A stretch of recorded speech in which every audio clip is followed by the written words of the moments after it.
নমস্কাৰ বন্ধু বান্ধৱীসকল, মই আজি গৈ আছোঁ নসত্ৰলৈকে আৰু বলক আপোনালোকে মোৰ সৈতে আকৌ এবাৰ আমি নসত্ৰখন চাওঁগৈ। প্ৰায় আবেলি ওলাইছিলোঁ নসত্ৰলৈকে, গতিকে আজি আমি ৰাতিৰ ভিউটো চাব পাৰিম বলক।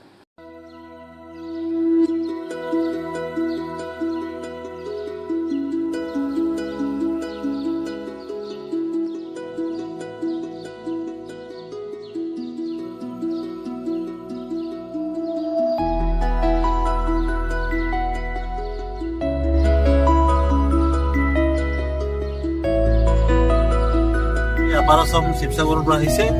তেওঁৰ নাম হৈছে তনুশ্ৰী গুপ্ত। তনুশ্ৰী গুপ্তৰ পৰা মই জানিব বিচাৰিছো কেনেকুৱা অনুভূতি আজি। মোৰ চেনেলটো সাবস্ক্ৰাইব কৰি দিব কওক।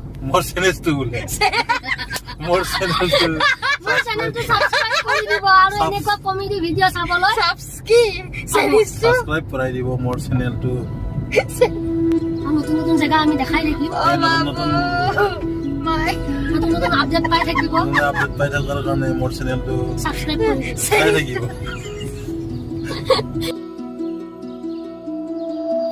আমি গৈ পাওঁতে অকণমান দেৰি হ'ল বাৰু, কিন্তু একো কথা নাই। ৰাতি 7টা বজাতে আমি চাওঁচোন, আজি আমি ৰাতিৰ ভিউটো চাম কেনেকুৱা লাগে। বহুত ভোক লাগিছে আমাৰ।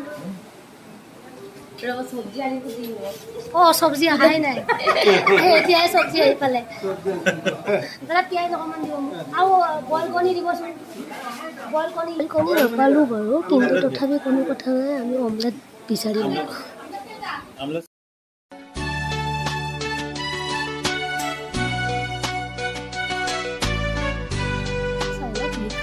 কৃষ্ণগুৰু আশ্ৰম সঁচাকৈ ইমান ধুনীয়া পৰিৱেশ, ক'বলৈ কোনো ভাষাই নাই।